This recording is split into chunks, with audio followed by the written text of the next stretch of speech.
We could see a day where our kids can't actually raise food anymore. So regenerative is, by its very definition, bringing something to a higher or more worthy state.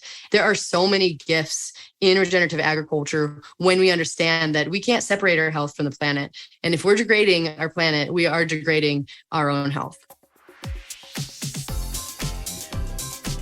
Welcome back to the show. Today, we are talking all things meat and the different and sneaky practices the meat industry does and how there are better options for the planet, the animals, and our own health with Autumn Smith. Autumn also shares her personal story on how she suffered from severe IBS for years and how all her symptoms went away in 30 days. You definitely don't want to miss this episode. Before we get to the episode, it's time for today's Bite of Knowledge. Brown rice syrup. Ever heard of it? Ever seen it? That is today's Bite of Knowledge topic. Is it healthy? Is it good for you? It's in a lot of products, and we're going to break it down to you right now. We're going to talk about what it is, how it's made, and the possible side effects or what it can do to the body, and why are so many companies using it, health food companies to be exact. Obviously, a lot of people are aware of the negative effects of corn syrup, right? High fructose corn syrup. So because a lot of people are avoiding high fructose corn syrup, companies have caught on and they're switching to alternatives like brown rice syrup, making consumers feel a little bit better about their choices because obviously the company, the brand wants people to purchase their product. And if they know they have corn syrup in their product, people probably will not purchase it. They are getting smarter. So what do they use instead of corn syrup? Brown rice syrup is basically just another alternative. It seems to be hidden and not so hidden in almost everything these days. It's in so-called nutritional bars, cereal, healthy ice creams, protein powders, even protein powders. Yeah, that's right, because brown rice syrup can actually be dehydrated into a powder to be put in dried foods as well. That's, if you read on a label, it'll say brown rice syrup solids in the ingredient list. So it's even in yogurts. You'll find brown rice syrup in many vegan-friendly foods to replace honey, right? Because if it's vegan, people remove the honey to keep it vegan-friendly. But is it really healthy for you? Well, first of all, you never see a brown rice syrup hive, right? As you would honey, nor would you see sweeteners growing off of trees. So it's obviously manufactured, right? I mean, it comes from rice, but it is man-made. It goes through a process, AKA it's processed sugar. Though sadly, you will see companies claim it as unrefined sugar if they use it in their products. How is brown rice syrup made? It's created by breaking down the starches from cooked rice and exposing them to enzymes that are turned into smaller sugars. The result is a thick, sugary, sweet syrup of which all the nutrition from the rice is stripped away. The sugars in brown rice syrup are 52%, maltose 45%, and glucose. So maltose is it's also a glucose molecule as well as another type of sugar, right? But if you've done the math, that's 100% glucose. The glycemic index, get this, you guys, 98. That's super high. Talk about a blood sugar spike being raised to the roof. That's just the start. Brown rice syrup has also been linked with arsenic, even organic. So it doesn't matter if it's organic or not. It's been linked with arsenic. Obviously, if you think about it, brown rice syrup is concentrated from the actual rice. So it's actually even worse. There was a study that showed rice malt sweetened baby formulas have 20 times the arsenic of the non-rice malt versions. It's just another reason to make your own nut milks, desserts, choose your own snack bars, make them, and choose your protein powders very carefully. There are other, of course, healthy options for snacks and protein powders. Some of them, for example, New Zest protein powder. That's something I created with New Zest, the digestive line. It does not have any fake sweeteners, no brown rice syrup, obviously. Further Foods, grass-fed collagen. It's another great one. No brown rice syrup, no stevia, obviously no high fructose corn syrup. Hugh Kitchen bars. Those are another great chocolate that I love. I mean, there's so many other chocolates that I love too. I'm just like naming out a few here. Santa Barbara chocolate. That's another great one. So there are obviously healthy options out there, but unfortunately, healthy, quote unquote, healthy bars, healthy protein powders, they do put that brown rice syrup or brown rice syrup solids in them. So, it's just a matter of reading labels, right? So let's talk about glucose versus fructose. Glucose versus fructose. So fructose doesn't raise blood sugar levels nearly as much as glucose. So as a result, it is thought to be better for people with diabetes.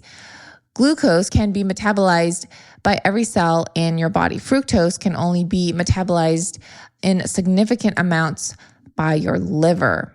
Okay. So high fructose intake has been associated with insulin resistance, fatty liver disease, and increased triglyceride levels. Since glucose can be metabolized by all of your body's cells, it shouldn't have the same negative effect on liver function. Keep in mind that none of this applies to fruits, which are entirely healthy for you. So healthy whole fruits, very good for you. I don't want you to be scared of fruit here. But of course, everything in moderation. And the reason is that fruit, yeah, they do contain small amounts of fructose, but they also contain plenty of nutrients and fiber. So it's not just concentrated, right? You're also getting other things from the fruit, which balance it out. Back to brown rice syrup. What is considered a good substitute, right? Well, me personally, I love raw honey. It's great because it's not actually just made by nature. Bees, hello, love bees, but it's not made in a lab. It's literally just like unprocessed, which is amazing. Just to brief you, raw honey contains over 200 combined vitamins, different flavonoids, and living enzymes, over 200 combined. So it's also antibacterial, antimicrobial, and also used to help treat digestive disorders such as colitis. But it actually also contains healing benefits and living enzymes. Whoop! Can I get a whoop? All right. So, and this applies to raw honey, right? Not heated, not processed, raw, living honey. They do contain living enzymes and healing properties. I have an entire blog post on my website about the benefits of raw honey. It is truly amazing. I just can't speak more highly of raw honey. You'll find that it is a little bit high in fructose compared to other sweeteners. But sadly, these statistics and reports you'll find fail to mention pure honey is also more concentrated, so you don't need a lot. Rarely are you adding a quarter cup of honey to something, unless you're making a recipe, right? You don't need a lot. A little goes a long way. So when comparing apples to apples, right, tablespoon to tablespoon to other sweeteners, of course, the fructose would be higher, but rarely do you see a recipe calling for a cup of honey versus a cup of sugar, right? A lot of recipes call for 2 cups of sugar, or bare minimum, a cup of sugar. You're not going to be adding a cup of honey to something. So it's kind of like comparing espresso to regular brewed coffee, right? You don't need a lot. I'm kind of going off on a tangent here. Honey is for another subject. Anyways, that's a great substitute. Also, you can use yacon syrup. That's also great. It's also a prebiotic, yacon. Even a little coconut sugar, that's fine. Date syrup, yacon syrup. Those are great options. But again, you don't need even sugar. Even me for honey, I don't add it to a lot of different recipes that I make because I just feel I think personally, I've stripped my body from needing a lot of sugar, that I actually don't need sweet in my sweets. I know that kind of sounds funny, but I really can appreciate the true taste and flavors of the ingredients that I'm using in the recipe. I don't need to add all this sugar to enjoy a recipe. And unfortunately, in today's society, people do. They won't eat it without it. And it's just it's sad, honestly, that people they can't wrap their head around having a dessert that's not sweet and going to give you like a cavity. Like it's just, again, I'm going off on a tangent here, but to my point, always check ingredients. It's up to you of what you put inside your body. Read them carefully. So for example, I do want to mention ingredients. Let's just say you pick up a protein bar. And you're reading the ingredients. The ingredients listed in anything, they're listed in order of the percentage used in the recipe, right? So if a food bar lists brown rice syrup, almonds, cashews, pumpkin seeds, dates, coconut, etc., brown rice syrup, if that was the first ingredient, the first thing in the ingredient list, that is the main meat of the bar. If brown rice syrup is maybe the last ingredient that you're reading, there's obviously going to be less. They haven't used as much of it, right? So they list, just so you know, they list the ingredients in accordance to what is mostly used in that bar or in that protein powder or whatever the recipe is.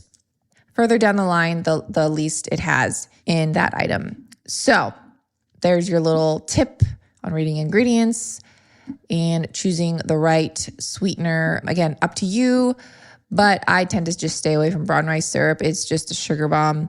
It really has no nutritional value as opposed to honey, which has vitamins, nutrients, healing properties, living enzymes, all that good stuff.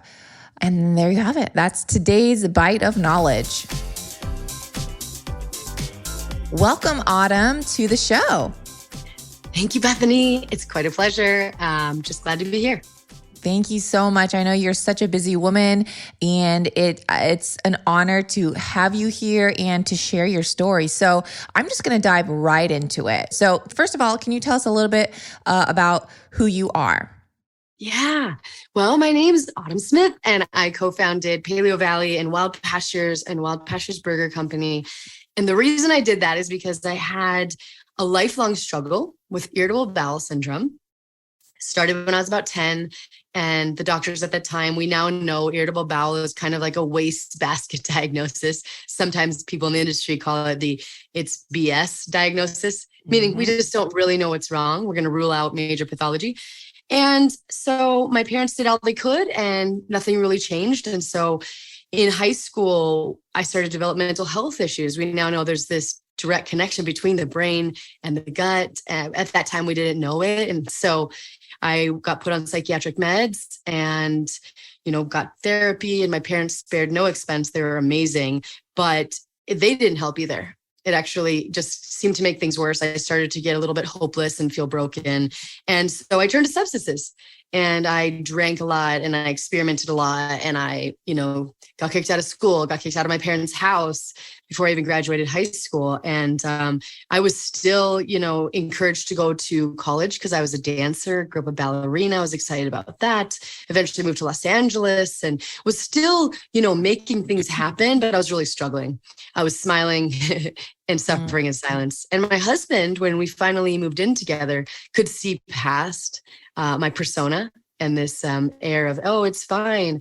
And he said, you know what? We have to do something about this. We're newly married. Your quality of life is terrible. You're in pain. You are emotionally all over the place. And so we saw one last doctor in LA, and they told us the same thing. You have IBS, there's not a lot we can do. So he got on the internet, and he found back in 2007 that people were noticing remission of their symptoms, digestive symptoms specifically, with dietary intervention. I thought it was silly, that it wouldn't matter at all. And so I just I placated him by going to the farmer's market and switching out the processed foods I had been eating. And in 30 days, all of my digestive symptoms were gone, which just I was amazed, because at the time I was working as a celebrity fitness trainer. I thought I knew a lot about being fit and well, but when a dietary change was that powerful, I decided to go back to school. And I was literally working for Tracy Anderson, and I love her company and her mission. but I decided I needed to be able to share this piece about how to not only be fit, but also to be well. And we went into physical products because I don't like to spend a lot of time in the kitchen. It's funny as a holistic nutritionist, but I just like to be out in the world, and it's just not my thing. And so we wanted to create a way for people like me to still have the staples that allowed them to thrive and to choose health, and to not make it something that took inordinate amounts of time. So, wow. I want to kind of just rewind just for a second. So first of all, can you share a little bit more about what your symptoms were, like what you were experiencing? And then also, how long did this go on? Yeah, so it started when I was about 10, and it was because, you can have the diarrhea type, the constipation type, or a mix. And I really just had this crazy bloating that it felt like a ball in my stomach, like a pit, like it just was a tightening. Sometimes I would look pregnant. It was always unpredictable. So this wasn't a daily struggle necessarily, but sometimes it would hit, and it would hit really hard. And I remember making my mom take me to the emergency room because I was like, I have to be pregnant or something. I don't know. It's just like the pain is so intense. And they were just like, oh no, you have gas. And so I was like, oh, well, it's really unbearable. And it was kind of just that intermittent yet unpredictable and really intense sometimes that kind of just made me fear, different foods and different social engagements. And my skin was breaking out. I didn't realize it at that time, but digestion and skin are linked too. So yeah, it was mostly just gas and just painful, pit feeling in my stomach. Well, and then for those that don't know, it could be gas, right? But gas is so painful. For those that don't experience IBS and they're like, oh yeah, I ate some beans, I'm a little gassy. But no, this kind of gas is trapped inside your stomach, cannot be released. And then it just causes brain fog or whatever, right? So you were still having trouble when you got married. Absolutely. Yeah. I would go to work as a celebrity fitness trainer and come home. I looked so fit, but I would collapse and I would cry and I would look pregnant. So I'd have these jacked arms, but this belly that was huge and bloated. And he was just, he thought it was funny at first. Like, what is this? This looks crazy. And why are you collapsing and thinking you need to go on antidepressants and just kind of a mess. And so, yeah, I was really struggling. Did you try, did you think you had SIBO, or did you think you had parasites, or, did you do all the testing? I did. I had parasites. I had blastocystis hominis. And I didn't ever do SIBO testing, but I would almost guarantee that I did have some degree of SIBO. And I think I'm one of those people who's kind of just maybe prone, too many carbohydrates, especially in the refined form, just doesn't work well for me. Even after years of kind of gut rehab, it's a lot better, but I would say that yes, I had definite gut dysfunction, probably some level of intestinal permeability, even though that wasn't necessarily tested for, and definitely an intolerance to wheat. I'm very sensitive to gluten, and it's all I wanted to eat as a child, which is often one of the telltale signs. And I don't do great with dairy either. Sugar is also very problematic. I've realized not always I can kind of get away with it, but my main symptom when it comes to sugar is my mood. It's very interesting. But the day after I eat refined sugar specifically, I feel sad. And we now know that sometimes the brain is the area that the inflammation can manifest in for some people. So it's all been just slowly unraveling the pieces. But yes, parasites were a part of it. SIBO was probably a part of it. And my processed food diet was definitely a part of it.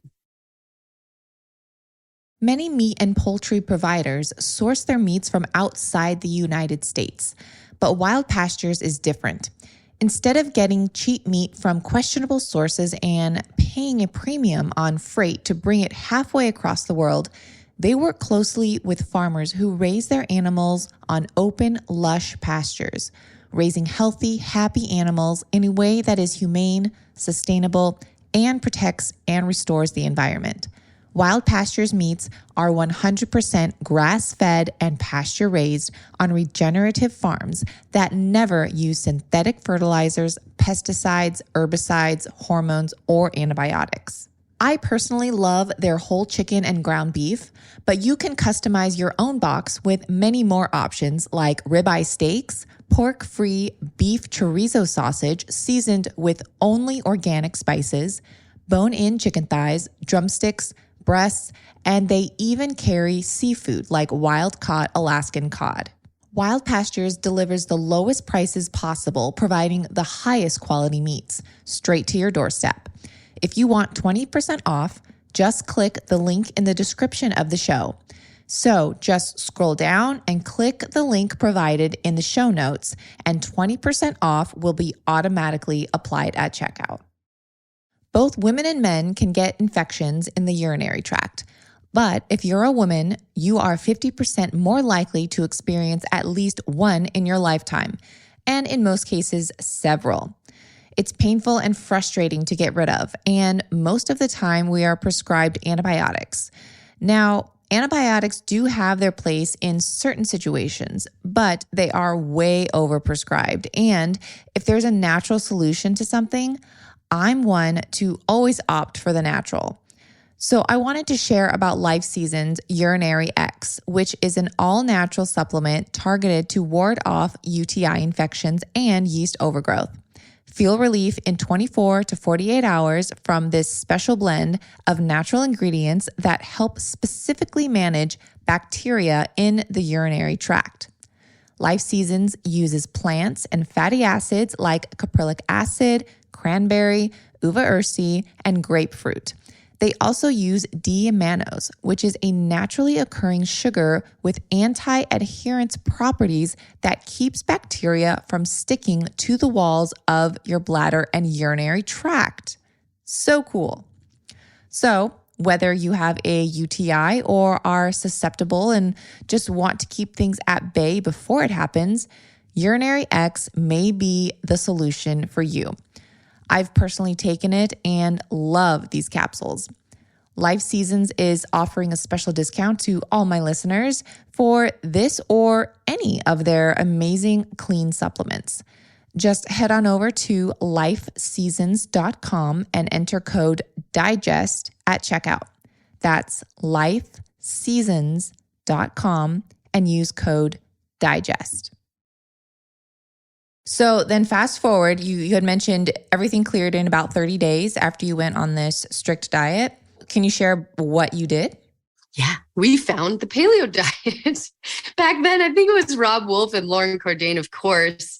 But I just cut out all processed foods. And everyone at that time thought it was so extreme and crazy. But I was pretty desperate, and so was my husband. And so I also avoided gluten and dairy and beans and processed foods.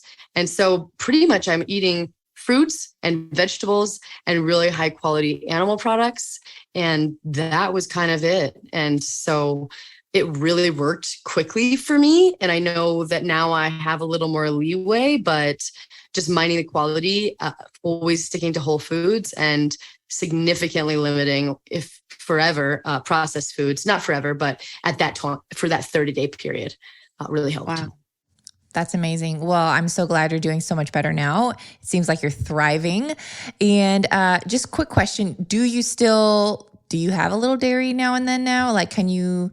Yes, I love that question. I just got back from vacation where I love a little cheese. And when I go on vacation, I have it. And it's this funny thing I've noticed, even with people I work with, when your immune system or when you are more relaxed, like in vacation state, the way that you respond to foods, it changes, right? Because it's not only about the food, it's about the interaction, the food in your body and your current state of health. So yes, of course. And I do, even in my working life, if I'm like, oh, I just would really like some nachos or whatever, I'll make it happen. I'll just space it out by 4 days. Sometimes I'll take a few extra enzymes. I don't want to live a super austere and strict lifestyle. So I will have those foods, excluding gluten. I don't really eat gluten anymore, but everything else comes in from time to time. I just do it in a way that I know my body will be able to cope. And I just support my body and do it in a time-controlled manner.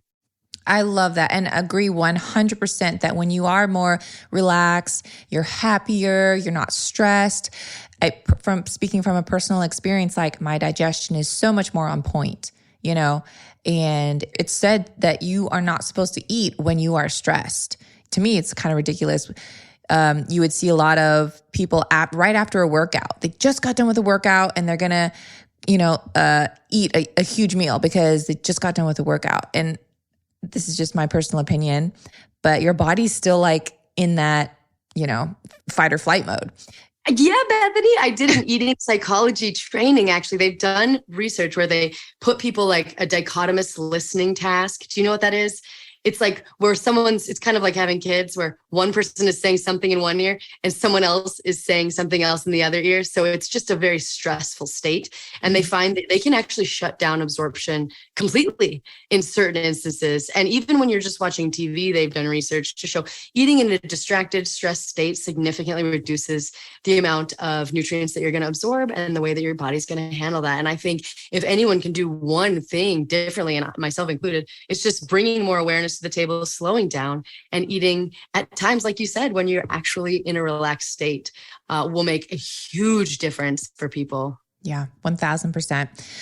All right. So let's talk a little bit about meat because I don't even know if there's like really a big segue, but meat is a huge part of your business and obviously a part of your healing journey. Why are so many people afraid of meat? Yeah, it's fascinating. I just kind of dove deeply into this research and I had Belinda Fettke on my podcast. Are you familiar with her work? No, but now I need to check her out. You do. So her husband, Gary Fettke, was silenced. He became one of the only medical doctors ever silenced from talking about nutrition because he told his diabetic patients whom he was amputating that they could avoid sugar. Maybe it would make an impact. And so the dietitians at his hospital reported him to the medical board. And his wife was like, why in the midst of such profound and convincing science about low carbohydrates for, different ailments, diabetes being one of them, why was there this backlash? And it came down to, ideology and to business and to some bad research. But one of the very interesting origins is Seventh-day Adventist Ellen White believed that the Garden of Eden diet was one that included, nuts, seeds, fruits, vegetables, whole grains, but very little, if any, meat. And she taught that meat aroused passions and maybe sexual desires, and those were sinful. And so one of her students, actually, Dr. John Harvey Kellogg, came in and created the processed cereal industry, Kellogg's cornflakes, trying to help prevent children from masturbating, which is interesting. So, and the Seventh-day Adventists later founded the Dietetics Association, and they have a heavy hand in medical education today and in our nation's dietary guidelines. And so religious ideology was one. And then we had Crisco. In the early 1900s, there was William Procter and James Gamble had this surplus of cottonseed oil, and they decided, well, when we hydrogenate it, which means turn a liquid fat into a solid fat, it kind of looks like lard. And so even though there's no scientific substantiation whatsoever about the health claims, they decided, let's put out this beautiful cookbook and convince American women that this would be a liberating endeavor for them. They wouldn't have to churn butter, and it's going to be a healthier, cleaner alternative to lard. And they did. American women and kitchens, they started using it. We now know the way it was originally formulated, have 50% trans fat, and trans fat's now banned in our food supply. It, according to the World Health Organization, is responsible for hundreds of thousands of deaths every year. I think they estimate about 500,000 deaths. And so, so we didn't understand that we needed to substantiate these novel food things. And that was one of them. And then Ansel Keys did some research. He started in 1953 with the 6-country study where it looked like the more fat you ate, the higher your risk for heart disease. And he made a very compelling case, but some statisticians came in and actually reanalyzed the data and looked at the 22 countries for which data was actually available and found, you often hear that there was no association, and that isn't true. It was weaker. But the really interesting thing was that when you looked at diseases from all other causes of mortality, it seemed that animal fats and animal protein, they were actually protective. And so we didn't listen to that message. And there was another researcher named John Yudkin who was looking at sugar as a maybe more powerful risk factor for heart disease. But because Ansel Keys was such a powerful personality, he kind of ridiculed Yudkin, and the scientific community just was very much persuaded by Ansel Keys, and our dietary recommendations were created around reducing fat and saturated fats. And of course, meat products often contain saturated fats. And the sugar industry actually saw an opportunity here and funded some research to exonerate sugar and to blame saturated fat. So and then of course we have plant-based burgers coming on the market and we have very powerful people like Bill Gates invested in them, lots of money behind them. And so a lot of different factors, but I'm scared that we will eventually fear a food that we've been eating for 2.6 million years, rather than the foods that we have just started using, like processed foods and vegetable oils and all these other novel foods that I think should far be more likely to be the culprit, that we should be fearing far more. Autumn, you hit on so many good points, and I want to actually touch on a few, if you don't mind.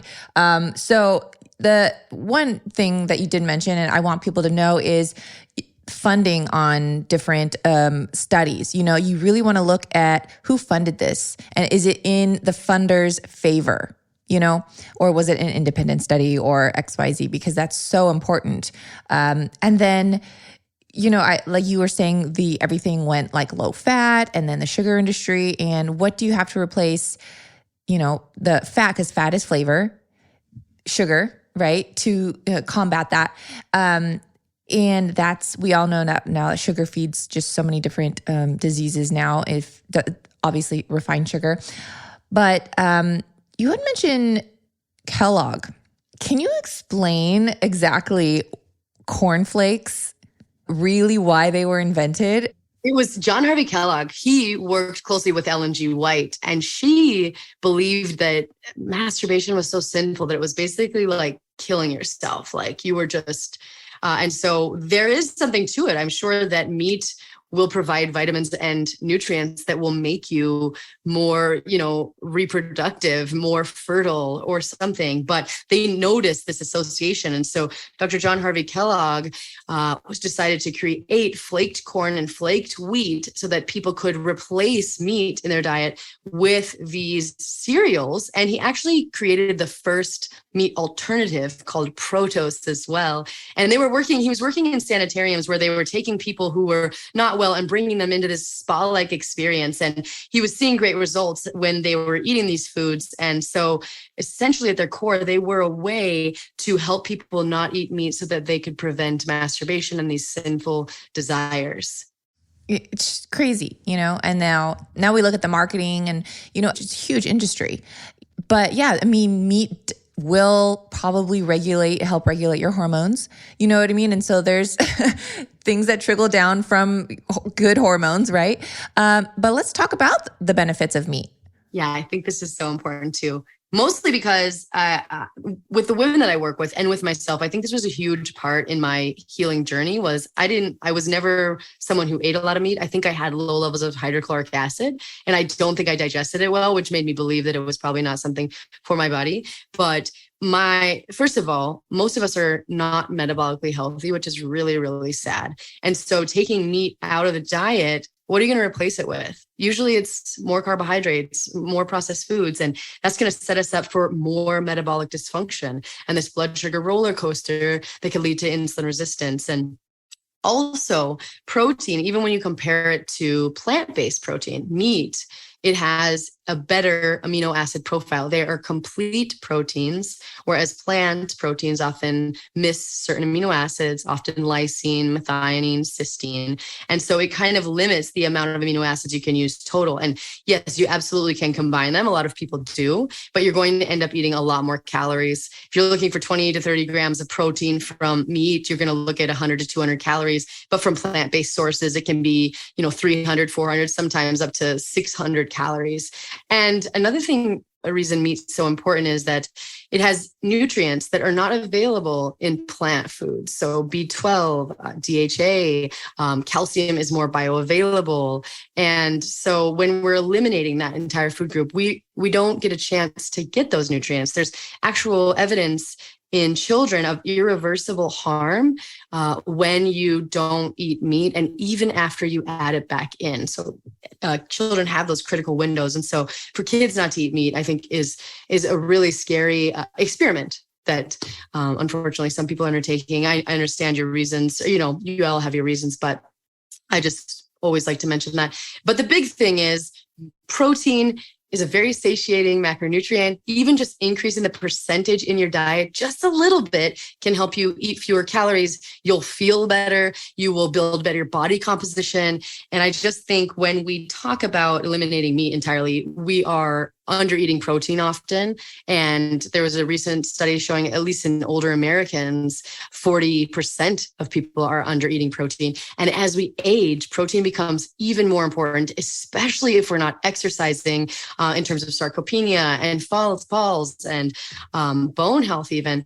And so when we don't eat meat, I think we eliminate certain vitamins and nutrients. We're going to eat a lot more calories in order to get the amount of protein that we want, if we can do it at all, because sometimes it requires a lot of attention and a lot of knowledge. And then we're probably going to eat more. Protein is the most satiating macronutrient. We're probably not going to be able to build the body composition that we want. We might, but it will definitely be harder. We'll have more cravings. And I just think when I get people to aim for about 100 grams of protein, most of that from animal foods, really high quality ones, of course, is often very, very, it's like transformational for them. They can't believe how they're satiated and how easy it is, how they don't have to eat all the time, how their cravings disappear, and just how they can build better body composition and maintain more lean muscle mass. Yeah. I mean, I 100% agree with just it being, you're super satisfied, right? And rarely do you, it's really hard to overeat meat.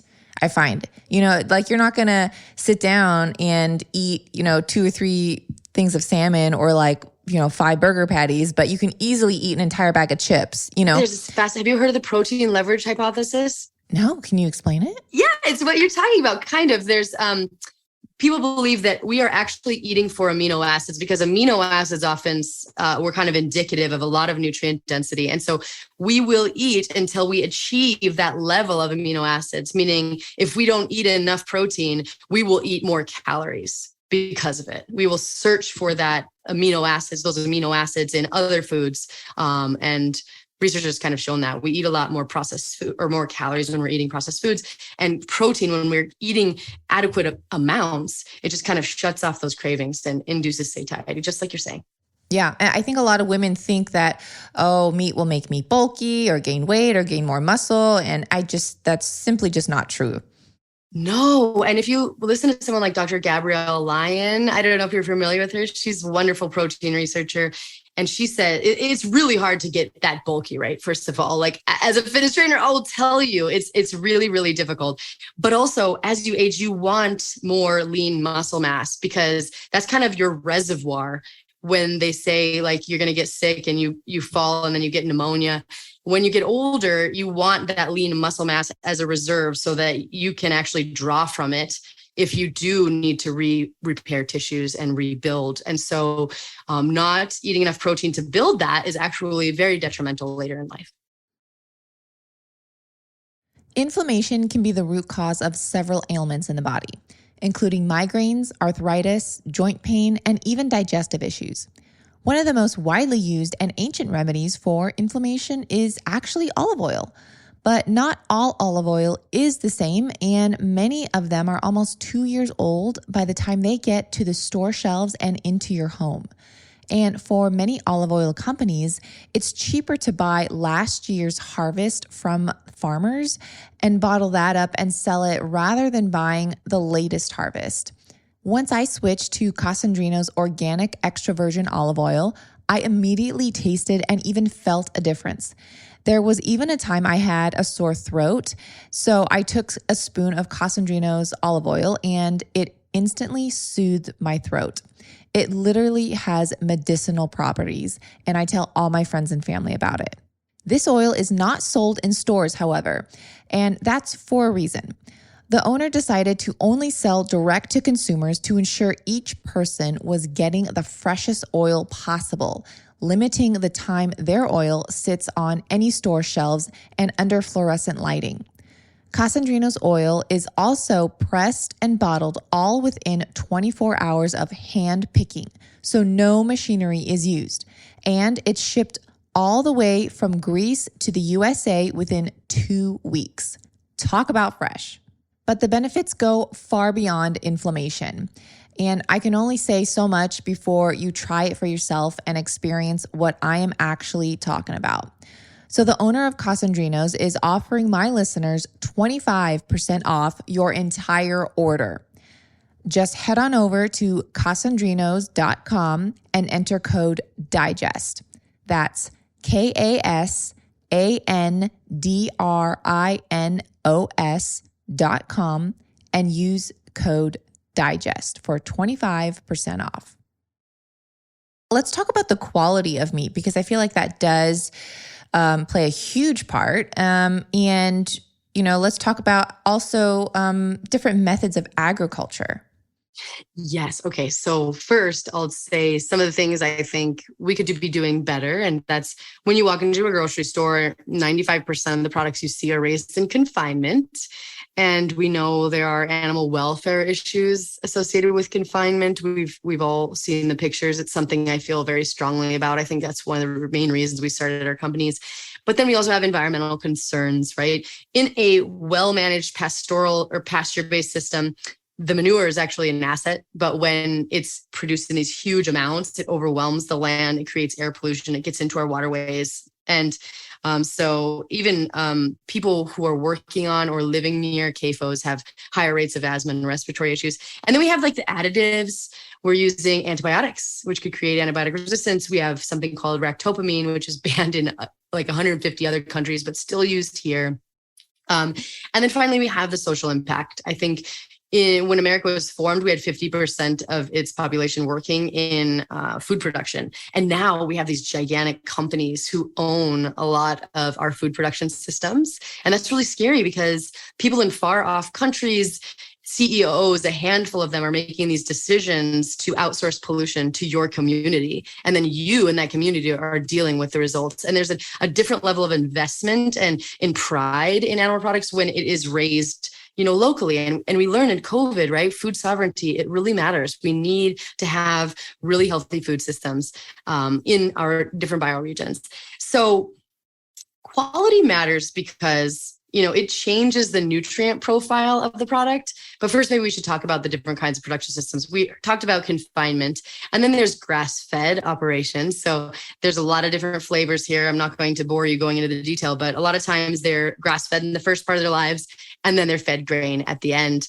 And for poultry production, it's even worse. Cage-free, free-range. We'll get into it, but yeah, let's do it. Trickery there, yeah, and the way they're raised. And then we have regeneratively raised animal products, which is what I've learned are kind of the best way to go in terms of definitely the environment. We can talk about that, but also in terms of, farmer livelihood as well. And then there's really interesting research about the nutrient levels changing. And this varies based on species, but pretty clear trends that vitamin A and E and antioxidants increase when animals are eating grass.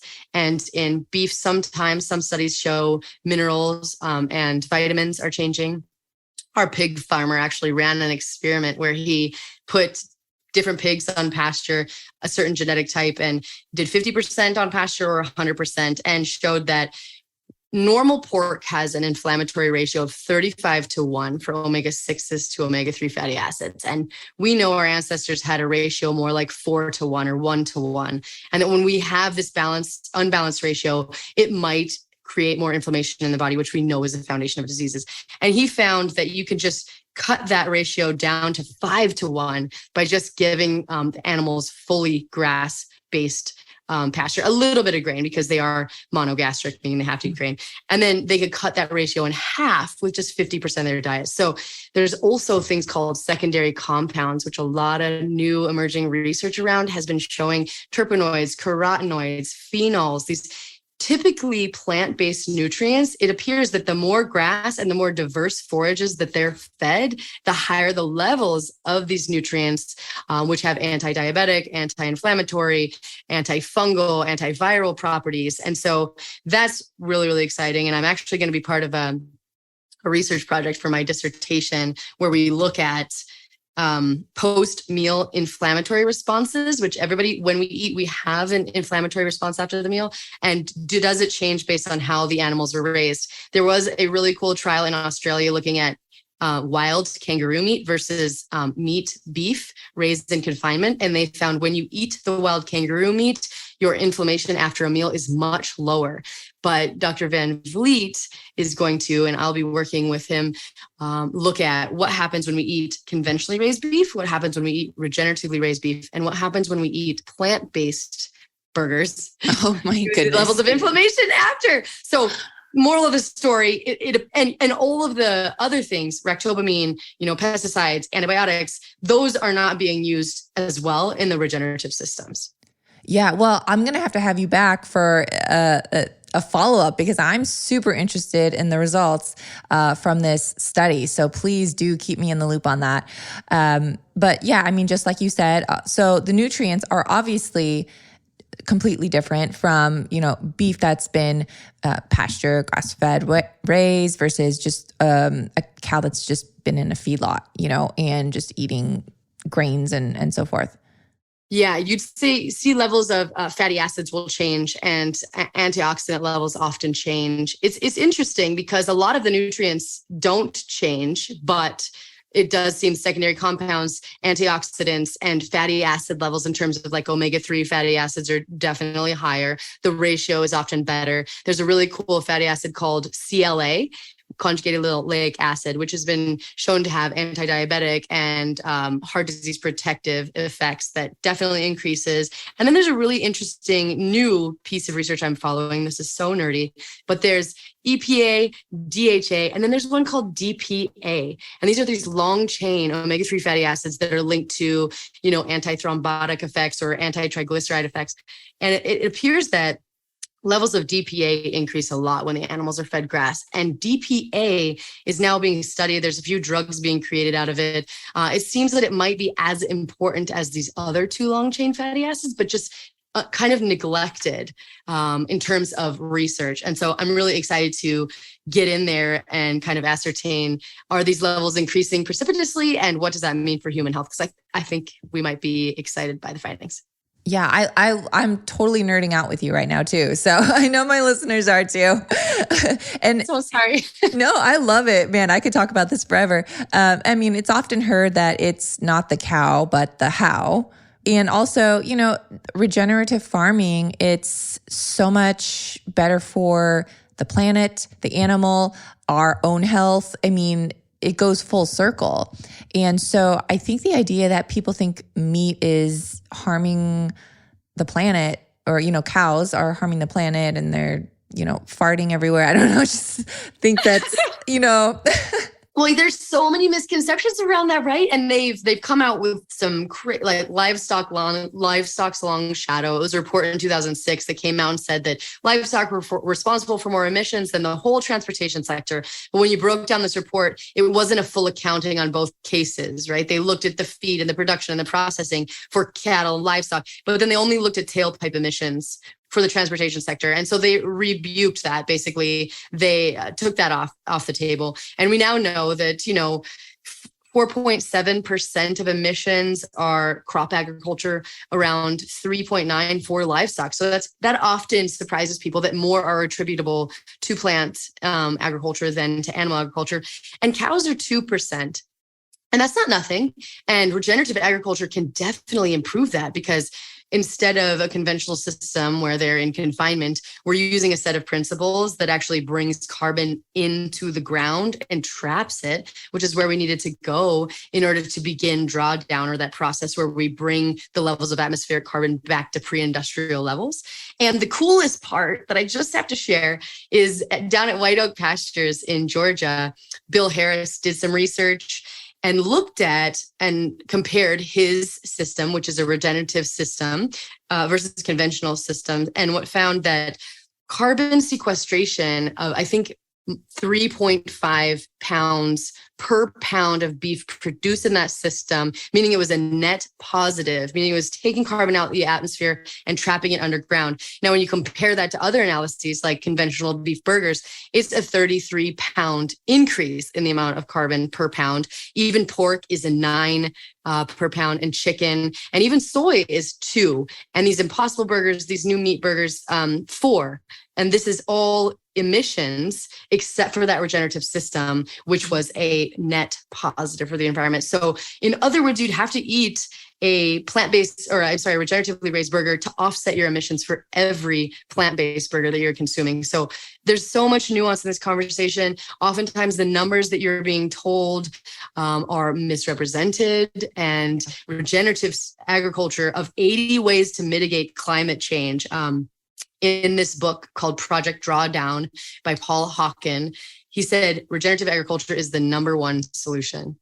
So I want to ask too, if you can explain a little bit, you had mentioned grass-fed, that they can have grains for the last part of their life. Can you differentiate grass-fed versus grass-finished? Yes, it's so important because there's even been analysis. So basically all cows begin their life on pasture. That's just how it is. And then sometimes they're sent off to feedlots for the last, 90 or 100 or sometimes more than that days of their life, and then fed grain or total mixed rations, corn and soy. And this changes, not only the nutritional profiles we talked about, but we are raising that food, right? Using fertilizer that creates runoff, right? A lot of times it's genetically modified agriculture. And then we are transporting that to a different location from where it's raised. And so the footprint for that it is considerable. Now, on a regeneratively raised system, you're moving the animals around on pasture.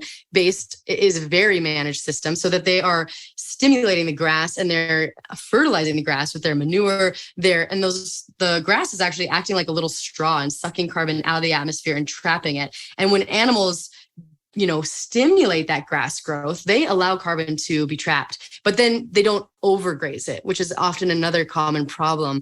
Continuous grazing can still destroy the environment. So these ranchers, they're like little scientists. They have this whole protocol. They move them around. They're often not using antibiotics and pesticides.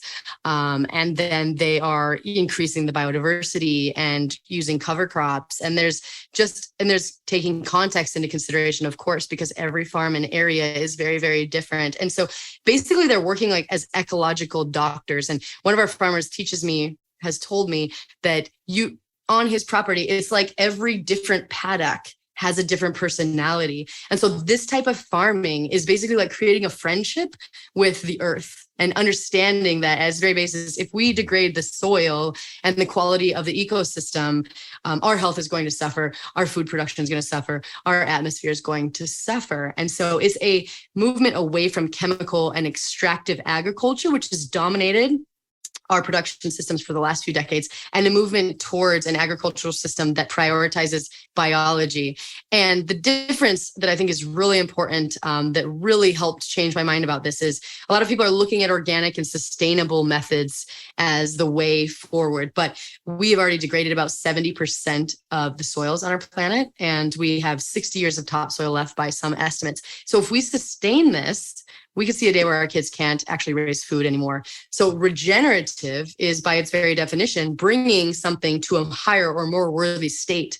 And so we have to look beyond sustainable, and we have to move towards this regenerative method in order to create the kind of change that will allow future generations to produce food and to have nutrient-dense food, and for our atmosphere to heal and to maintain biodiversity and to maintain water holding capacity. There are so many gifts in regenerative agriculture when we understand that we can't separate our health from the planet. And if we're degrading our planet, we are degrading our own health. Can you help the listeners? I mean, not everyone, can grasp like so much. What are some like tricky labels that, people can look for, and what should they be looking for when looking at meat, grass-fed, grass-finished, organic, et cetera? I'm of the opinion that animal products are important in your diet no matter what. And so you do what you can do, right? You purchase the quality that you can afford. But there are some definite trickery and tricky labels out there. The first one is just when you're looking for poultry, pasture raised is a great way to go. Cage free and free range are often not what you think they are. Cage free just means, they probably are in a huge warehouse with thousands of other birds, not even seeing the light of day. There might be a door that they don't even know exists. So free range and cage free are, often very tricky labels. And so pasture raised is the good way to go. Pastured pork is also often the best. And I'll teach you where you can get it. It's harder to find, but when you can find it, a local farmer's market, inquire about their practices. That's the way to go.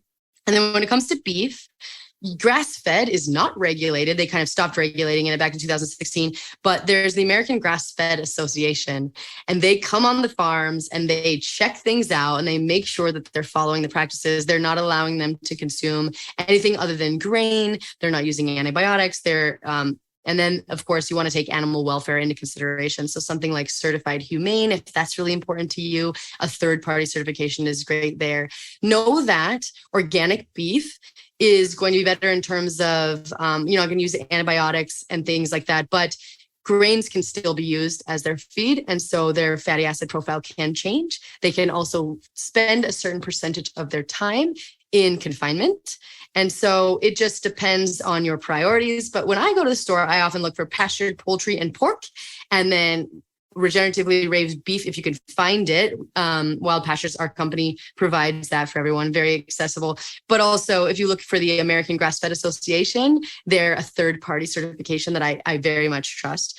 And then certified humane if that's an issue for you. But it doesn't have to be complicated, like I said, and you don't have to be perfect about this all the time. I think eating meat is more important than, having processed foods. If you have to take a choice, obviously, you just want to have animal products. The higher quality you can afford, the better. Right. First of all, going back to basics, real food, like number one, real food, right? And then second, too, I think this is, I guess, my personal opinion. I would personally choose, if I had to choose between organic versus grass-fed, I would want the grass-fed. Because you're assuming, you can't always assume. That's why you really want to know where your meat is coming from. But grass-fed could still have antibiotics. Am I correct? Yeah, it's funny. Not with the AGA certification. And there will be, but I think grass-fed producers could use antibiotics. And it's funny and also sad that I just read a report that even 15% of the animals in this raised without antibiotics designation still had antibiotics in their urine. And so, yes, if you know the farmers, that is your best case scenario. But oftentimes grass-fed producers aren't using them. Right. They're not. That's what and a lot of times, grass-fed producers are doing a lot of things in alignment with organic certification anyway. They just don't want to have to pay the exorbitant cost. So yes, I would agree. That is what I always go for before organic beef, for sure. Yeah. And I know that too, that a lot of smaller companies, when you see an organic certification, that's great. But smaller companies, to get that certification, they have to pay to get that. And so some companies can't afford it. So even though they are doing, their due diligence and doing right by us, they just can't afford to pay for that stamp, which is unfortunate. Grass-fed versus grass-finished. If it says grass-finished, it means it's fed grass the entire life. And grass-fed doesn't always mean that, because they are essentially fattened up the last months of their life with grains. Is that correct? Right. Okay. Yes. Grass-fed and finished, or, the American Grass-Fed Association will ensure that they're eating grass throughout the entirety of their lives, and not being sent to feedlots. But you can't necessarily say that for just a grass-fed label that doesn't have third-party certification. Exactly. Have you seen the documentary Super Size Me 2, the second one? I haven't. Is it awesome? Oh my goodness. Okay. So you have to watch it. Super Size Me 2. If you haven't seen the first one, it was about him, just background story. He I think he ate McDonald's for like a year or something. I can't remember. So he's back. And the second one is he's wanting to open up his own like fast food restaurant, and he's looking into like how to raise chickens, right? And so the reason I'm bringing this up is he wanted to have his own like chicken farm, I guess, and wanted to make them free range. After going through everything, he tried to see, okay, what do I need to do to make them free range? And basically the only little thing that he had to change was give them a tiny little space outside of this barn. And technically that's now free range. And it was like a 2 by 2 feet, like something ridiculous. And he shows other places too, where, they are really even free range, or even cage free is just, there's still like, there's, I don't know, inches between them, and they're just stuffed. No daylight, no sun, like nothing. So to your point, pasture raised eggs, pasture raised chicken, that is definitely a huge difference from free range even. Yes, those regulations, there's great intentions and then just kind of like poor execution. And oftentimes it's like an affidavit, like what kind of practices are you using? No one's really guaranteeing. And oftentimes free range, like you said, it can be just a cement plot. That's ridiculous. But so that's why it is really good to know where your meat and protein is coming from and get to know your farmer. And I know you have wild pastures. Tell us about that. This is when my son was born, Maverick. So when we started Paleo Valley, we went with a meat stick because I learned about this research suggesting, beef in particular was protective against mental health. And we established these relationships with these amazing farmers who become like family. And they were teaching us about the different flavors of animal husbandry and how regenerative methods were really potent and powerful. And I kept telling my clients, go find regenerative meat. And they're like, where? And even when I find it, it's really expensive, and it just seemed like a whole to do that most people don't have time for. So what we did was we partnered with these farmers because they didn't want to market themselves. They want to spend time with the animals and experiment on their, land. And then we just decided to make their regeneratively raised products available at wholesale prices. And another important thing to us was that they're actually raised in America. So most of the grass-fed beef in America is imported.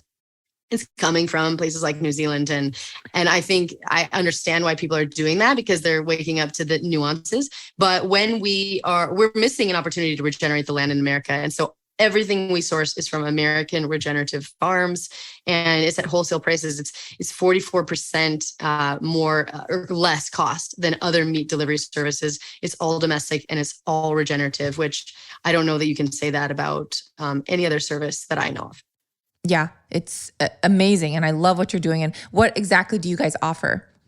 Yeah, so you can go and you can get different boxes. There's 15 pounds, 25 pounds. You have pastured poultry, pork, and chicken, and also seafood. And you get to customize the box. And, we have steaks and we have pork roast and we have this incredible breakfast sausage. It's so good, of course, and whole chickens. And, you can just kind of mix and match whatever you want. And you can get it every 3 months or every month, or, you can kind of customize that as well, like how often you want it delivered. And I've pretty much we also have like a little regenerative cookbook. And so it's different sometimes to cook regeneratively raised meats.